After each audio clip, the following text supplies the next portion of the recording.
Hey Miguel, why aren't you running your hood trucks over the highway? Why aren't you running old reliable Cat 3406E 5EK with 550 horse instead of those Macks?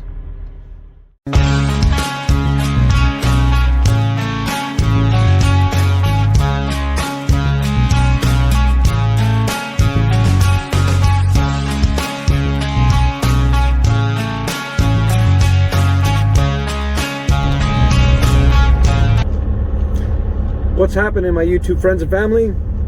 Hope everyone's doing well. I told you I was going to work on some videos, and this is another one that I had in mind. In fact, the little intro you saw there, I kind of started putting that one together when I had this particular video in mind. It's a topic that comes up pretty frequently in the groups on Facebook, forums. Even at the truck stops, you know, now with things opening back up, you kind of tend to have more conversations with drivers. But the question is legitimate. I got asked that question by a young man. I say young because he's probably still not 30. But young man that used to work for me. He was a truck pusher. A truck pusher is like a salesman, but it's like a working salesman. He goes out, gets the client, schmoozes them, wines them, dines them, whatever, and then come time to go do the work, he goes out in the field with the trucks and helps coordinate and push them, for lack of a better word. And so this young man came to work for me, you know, a few years back, and he presented to me a package of a couple trucks that he knew were for sale. And I think there were like some Columbias, and it wasn't a bad package price-wise, but I already owned a couple Columbias. It was the last truck that you saw in the little intro there. I want to say those were 05s. Yeah, I think I had two 05s with 14-liter Detroits. They were like 500 horse, something like that. And they fell apart really badly in the oil field. They're just not built for that. Hell, I've been told by people they fall apart badly on the highway. And we stuck them in the oil field, and they just weren't a good product for us. But you know, at that point when he told me that, you know, I explained to him like, hey bro, you know, those just don't do well. You know, go check out, you know, 514 and 516. You know, they're in the back, and no one wants to drive them because their dashes are falling apart literally. I think on one of them at one point someone stuck a 2x4 behind the plastic and tried to screw the dash back together into the 2x4 is how bad these things broke up. Anyway, and so I told them, you know, our best bet is, you know, older KW, you know, W900s, even the T600s, the T800s, which aren't exactly hood trucks, but they're very solid. You know, Pete's 379s, you know, even the short hoods, even the 378s are good. You know, those trucks, Freightliner Classics, the 136 XLs, excuse me. You know, those are good trucks. Probably not quite as well built and durable as your KW W900, but still good trucks. And you know, they usually come with good running gear. And so anyway, I told him that was the setup. And back then I hadn't purchased my first Mack yet. After I purchased my first package of Macks and I saw how they held up, and you know, drivers actually liked driving them because of their comfort and how they rode off-road and everything else, I continued to buy more, and I ended up with like 16 of them, I think, at the peak of our fleet. Over the last year I've sold 4 of them, so we're down to like 12, but I only got a handful of them on the road. I still got a batch of them at the yard. I can drop a photo here if I find it. Anyway, so, you know, he asked me, he's like, hey, so you're running the Macks over the road instead of, you know, the box trucks, or the box truck, the hood trucks. And, you know, wouldn't it be easier for you to get drivers behind the wheel of a hood truck? And yeah, it would, except for the fact that a hood truck will eat me alive in fuel.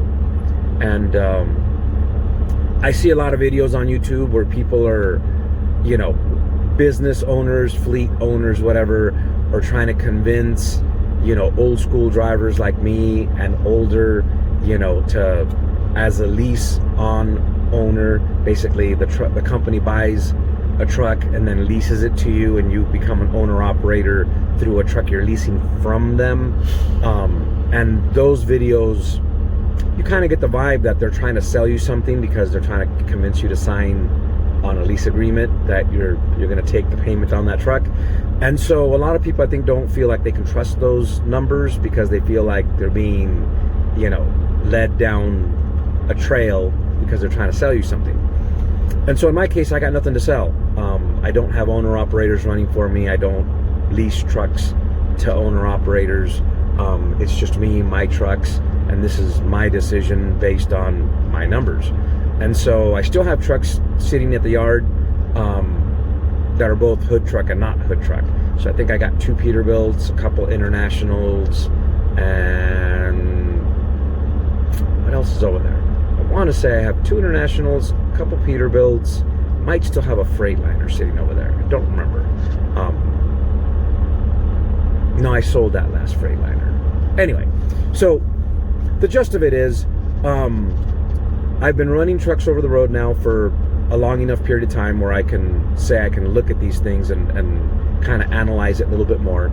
So over the course of about a 10-month period, I did 130,000 miles. Right around March, I had an issue with my IFTA account, and there was like a mix-up with another company that has my same business name, but because I had registered my company outside of California and now I was trying to get an IRP account in California, our 2 names clashed, and they told me we'd been doing tax returns for their account, which I'm not really sure how that worked out. Anyway, so I had to get a new account, and it took me a bit. So in that time that I sat at home for about a month, I was able to break down numbers and look at, you know, big picture, if you will. So I'm gonna give you guys some numbers and kind of explain why I'm doing it this way, why I'm not running the hood trucks, and for those of you that are looking to buy, you can kind of get some real life numbers. It's always hard to know what to expect. So like I said, I ran 130 miles. It was actually like 136 in a 10-month period. So you could say it's like 13,600 miles per month. And I'm not gonna lie, in some months it was probably a little bit more, because I didn't run, you know, I didn't run Thanksgiving, I didn't run Christmas. I did leave right before New Year. I didn't stick around for New Year's. I didn't stay home for that, but I was definitely home for Christmas. And so we're gonna use 10,000 miles as a number. And so I'm gonna break this down kind of on an average basis, so you guys can kind of know what to expect. I think it's safe to assume you can do 10,000 miles in a month. It's 2,500 miles per week, which what'll end up happening is you'll do a little bit more than that. You'll probably do closer to 3,000 miles per week, but then you'll end up taking a week or 4 days off at one point or another. Most drivers stay out 3 weeks and then they're home for a week, but we'll use 10,000 as the basis. Plus it's easier to do math, you know, just looking at it. So at 10,000 miles, every owner of a hood truck I've talked to, and I know it to be true just because of my hood trucks, they end up getting about 5.25 miles per gallon. And some get worse, depending on gear ratios and how fast you run. I'll touch on that a little bit further down the line, but gear ratios and speed are huge for trucks like this. So at 5.25 miles per gallon, if you do 10,000 miles, you're looking at 1905 gallons. In other words, almost 2,000 gallons on a monthly basis, or you could say, 500 gallons a week, which is pretty on par. I think that's a pretty reasonable expectation. So I use the current fuel average, because we're talking about today. If I try to go back and show you numbers for last year, it's really not a fair comparison, because fuel prices were great a year ago. By great, I mean they were really low. Horrible oil price, right? That's why I stopped doing oil field. But so we're going to use today's as an average. And according to Google, if you ask Google what is today's average price of diesel fuel nationally, Google gave us the answer of 3.281 per gallon. And so we took that number and multiplied it by 1905, and that gave us a dollar total of what this come out to, $6,249.52. So you could say it's $62.50, and that doesn't sound that far off base either. That sounds within reason of what you expect trucks to burn. So the norm for a lot of these modern day aerodynamic trucks right now, I'm not talking about the newest ones that are coming off the assembly lines, 2021s and 2022s, because they've evolved even further. I'll touch on that a little bit, after we go over the numbers. And so for the sake of newer trucks, and so by newer trucks, we're talking about, 16, 17, and 18-year models, something typical of what you would find if you go looking for a used truck. Those are typically the year models that people are returning off of leases, or bigger fleets are cycling out to get their new trucks. And on average, companies, the big corporations, they do about a four-year flip on them. That I've covered in other videos when I discuss having equity in your company and how these big companies flip their trucks. So for the sake of this conversation, on average, those trucks are getting about 8.2 miles to gallon. So if we take that number and we divide it into, we multiply it into 10,000 miles, we are looking at a fuel consumption of 1,212.12 gallons. And actually, truth be told, if you looked at it on my spreadsheet, the number was 1212.12121212. Anyway, that's just a mathematical thing, but nonetheless. So if we take 1212.12 and we use it against the same fuel price of 3.281, what we come out with is $3,976.96. And so the difference in fuel consumption between a modern day aerodynamic truck versus a hood truck, I almost called it a box truck again, sorry. The fuel consumption in dollar wise difference comes out to $2,273 per month. And this is where the salespeople trying to convince you to lease on with them, and they're gonna go out and get a 2021 or a 2022, and they're gonna be pulling that out of your settlement, plus fuel, plus insurance, plus. This is where they are trying to sell you on the idea of take one of our leases. Not my objective. Frankly, if you want to go out and buy a box truck, cool. And if you're one of my subscribers and we run into each other, let me check it out. I'm a fan. But if you take into account the 2,270 some odd bucks, that's about what a truck payment is on a new truck. And so your fuel savings pays for a new truck. You end up with the same net numbers, but your fuel savings pays for a new truck. That's the numbers, okay?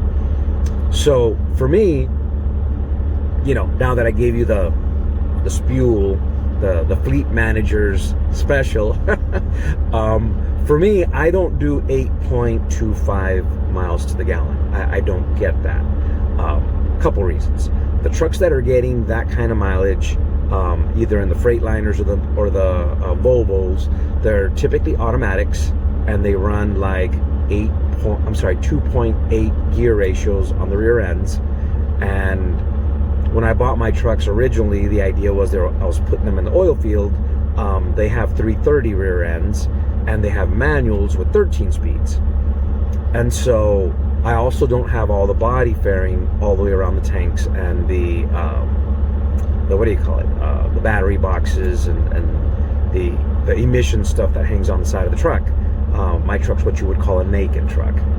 And so that was preferred for me at the time, because if you've ever been to an oil field, especially in West Texas, you know, you hit a pothole and that fairing breaks right off. And so for me, this setup was ideal. In fact, I mentioned in my other videos, we're switching these trucks over from an oil field setup to over the road. That kind of includes changing tires. Preferably for off-road, what you do is you go to a 11R 24.5, which is a tall 24-inch, and then you go to a 16 ply because they're just more durable for the rocks and the potholes and everything else, but it's also a very heavy tire. My trucks have air ride on all 3 axles, and we adjust the valves to lift the truck up a little bit more, and so we have a lot of ground clearance, which equates to fuel consumption. So to set them up for over the road, we adjust the air ride back down to what the factory ride height was, and then we switch the tires back. Yeah, it gets expensive. We switch the tires back to the 295 70, might be 75, 22. In other words, low profile 22s. They're lighter. They're more fuel efficient. It's the better setup. And so, nonetheless, because the trucks are naked, and you know, they're not automatics, they're 13 speeds, and the most fuel efficient packet for this truck would be a 455 horse motor, and we have the 505 horse motor. So faster climbing the hills, but they consume more fuel. So my trucks end up being at about 7.25, so I'm losing 1 mile. I'm losing 1 mile per gallon, which, you know, doesn't sound like a lot, but if you break it down percentage wise, from 8.25 to 7.25, it is a substantial amount of money. Now, so my numbers would be a little bit different, right? My price per my fuel expense per mile is in between the high and the low side. And if I look at my little cheat sheet again,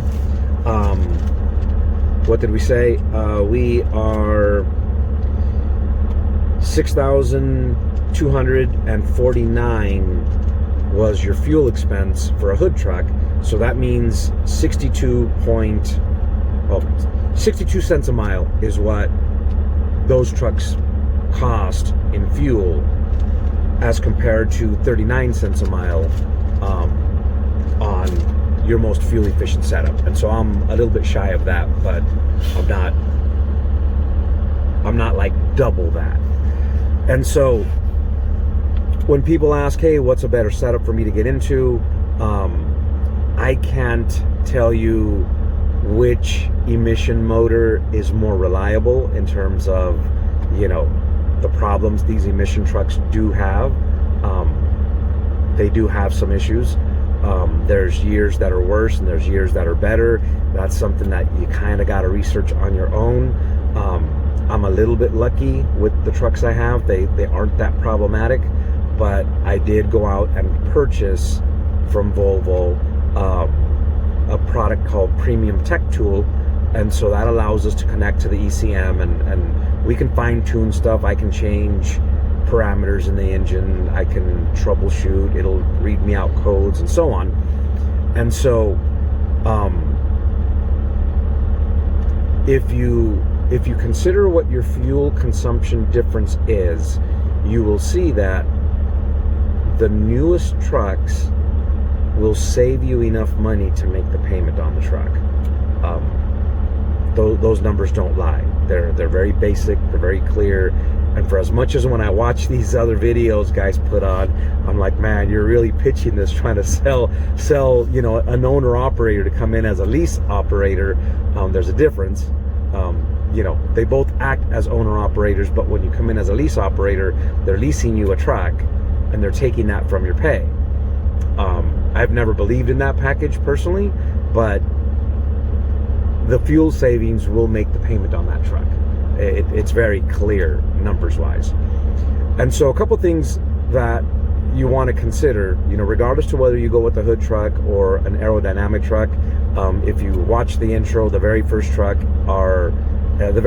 you see there is a picture of the Mack. That's the one I no longer drive. That's 744. Diane's now in that one. But you can see it's got a pointy nose and it's round, and you know it's aerodynamic. It doesn't have the covers on the tanks and the batteries and so on, but you know it's aerodynamic more so than a hood truck. But regardless to what you decide, what you think is a better business move for you, because that's what this is, okay? A lot of people are looking to get into the trucking industry, whether it's because they think Amazon's the next best thing, or you know they want a hot shot or whatever. And I applaud the entrepreneurial spirit. I do. I jumped into this when I first got into business for myself, was the equipment rental business back in like 2000. I already had 15 years experience around trucks and around construction equipment. And some people are watching YouTube videos and making a decision, hey, I'm gonna be a trucker now. I don't have a CDL.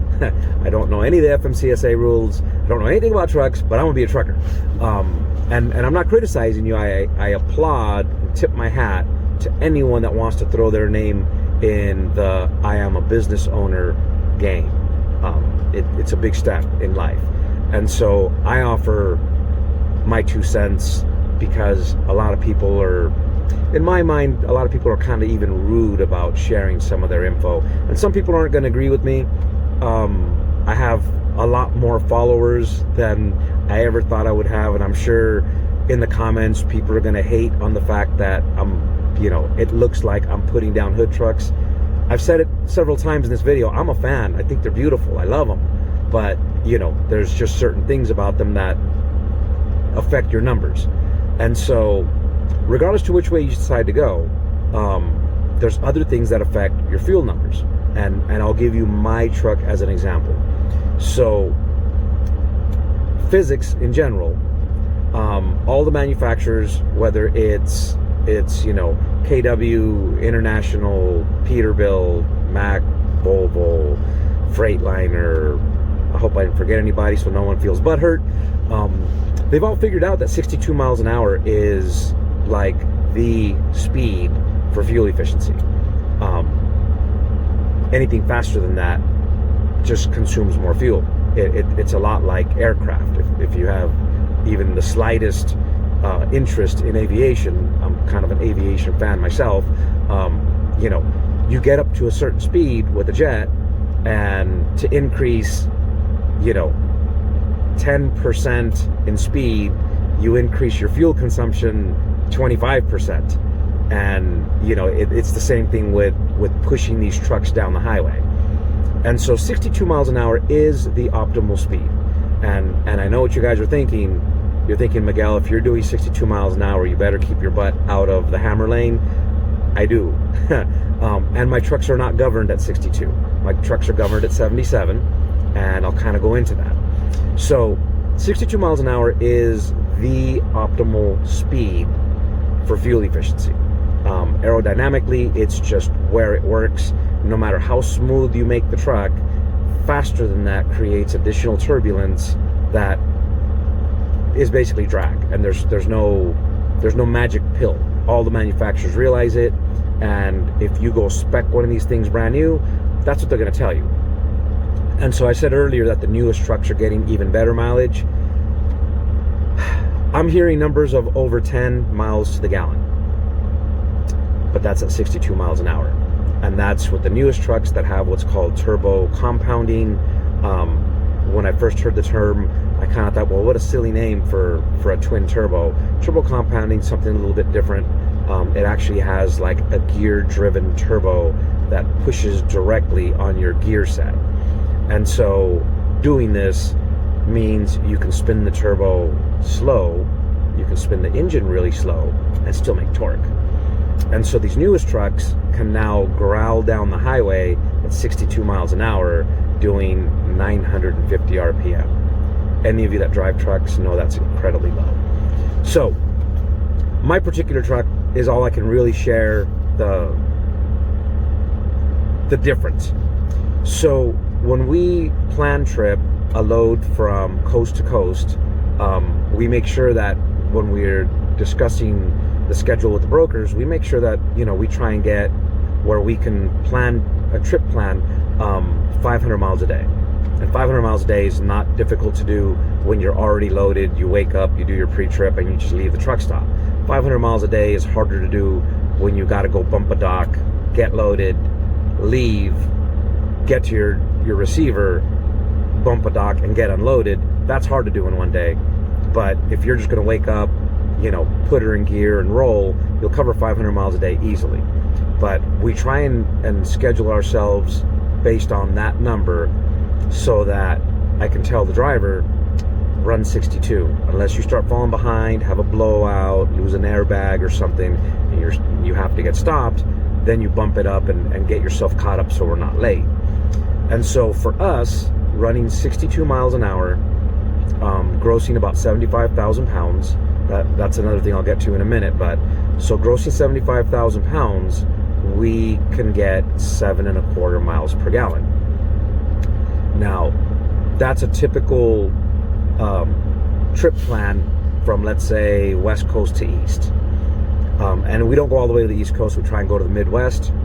We find that the rate versus the time versus the tolls and the fuel expense works to our benefit to go into the Midwest. We're more profitable on a 2,000 mile run to the Midwest versus doing a run that takes us all the way to the East Coast. The additional miles versus the higher fuel cost versus, you know, what you're going to get on a per rate. You make more money going 2,000 miles to the Midwest and then grab another load going further east at a higher rate per mile. So at 62 miles an hour, that's what we do. But then what ends up happening is somewhere from the Midwest, we either go further east, Jersey, New York, Massachusetts, or we go south, you know, any of the southern states, you know, South Carolina, Georgia, whatever. And so on those 500 mile runs, typically for us anyways, we do a lot of tanker endorsement required, and one of our clients, you pick up late in the afternoon and you deliver first thing in the morning, and there's typically a bonus for being there by 6 a.m. And so on those, you get loaded and your clock's running and you got to run 500 miles. So on those runs, then the drivers do 72 to 75. And, you know, in that particular case, our fuel efficiency will drop from 7.25 into the low 6s, high 5s. When we run from West Texas into Dallas, or even from, you know, Central or Southern Texas coming back to West Texas, because the driver's going to go off duty for a few days, because most of my drivers are based out of West Texas. When we have a tight schedule there and the speed limit's 80 and the trucks will do 77, you know, then we see a return of about 5.25, like the hood trucks, but we're doing, you know, almost 80 miles an hour, and, you know, fuel consumption goes up. There's no way around it. You're spinning the engine faster, you're creating more boost, you're pushing more air to get around the truck. And so even in our trucks, we see this. You go faster, you burn more. You go slower, you burn less. And so if you decide to get yourself a hood truck, your driving pattern can make a difference.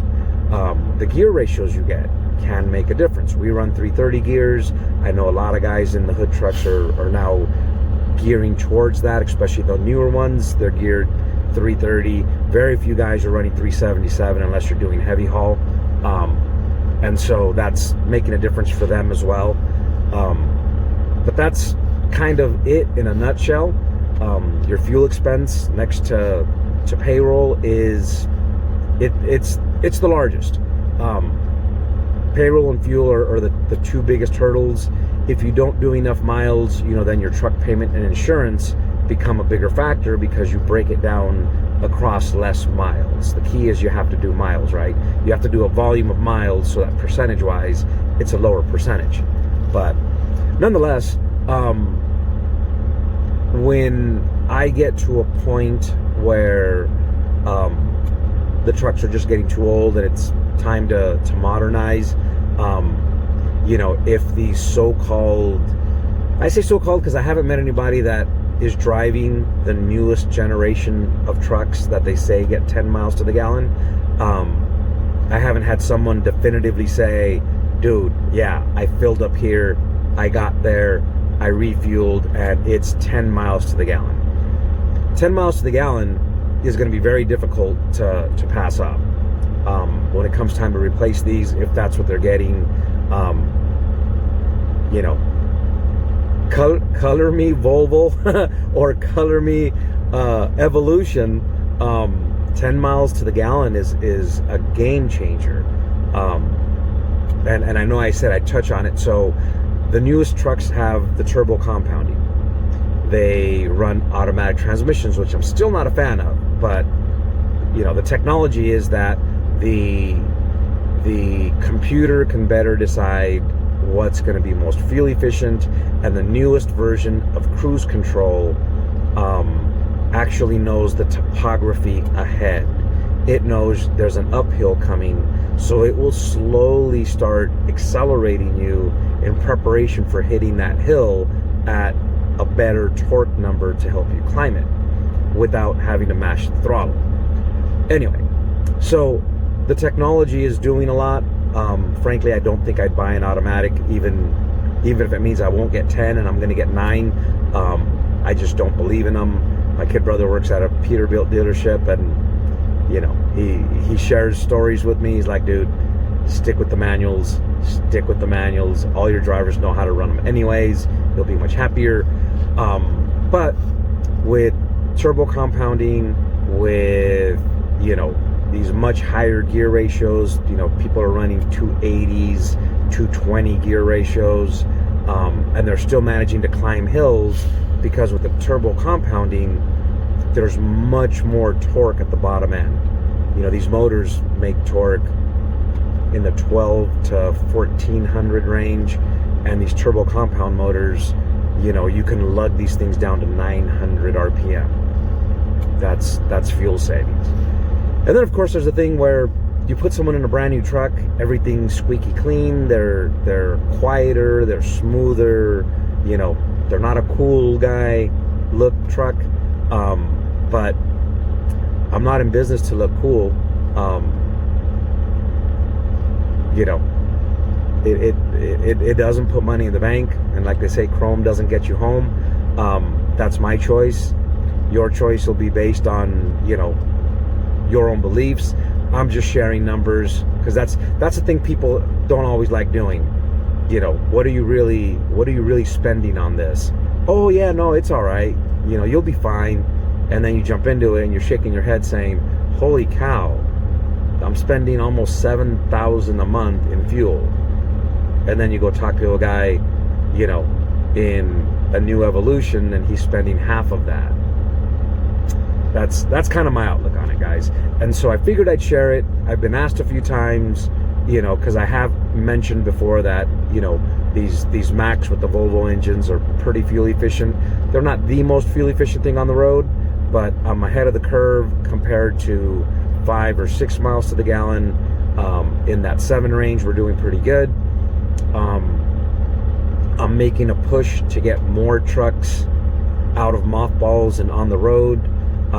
If I could get 9 of them on the road, I'd consider myself a trucking business again. And, you know, at that point, I know my CPA is going to start saying, you need a tax deduction, you need to start spending money on trucks again. And I may be looking at some of these newer turbo compounded, fuel efficient new trucks, especially if the trucking business stays the way it is. By that I mean, you know, our rates are still pretty good,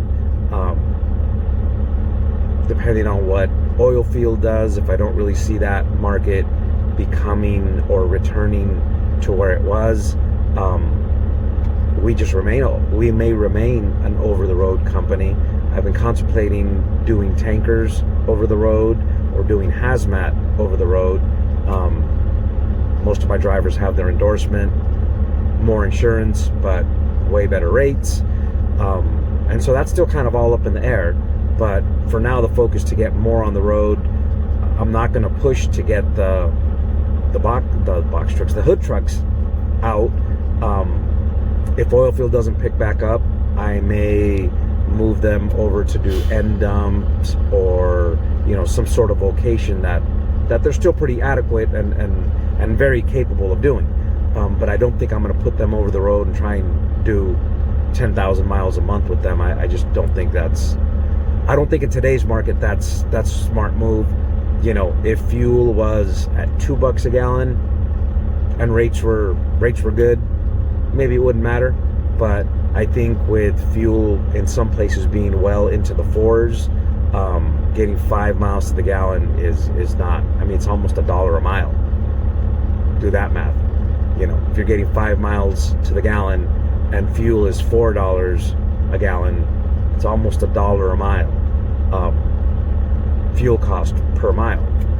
Then throw in, you're paying your driver. You know, I pay my drivers 30%, so $1 a mile on fuel. I know I'm making that number stronger than it is. It's probably closer to 70 cents a mile.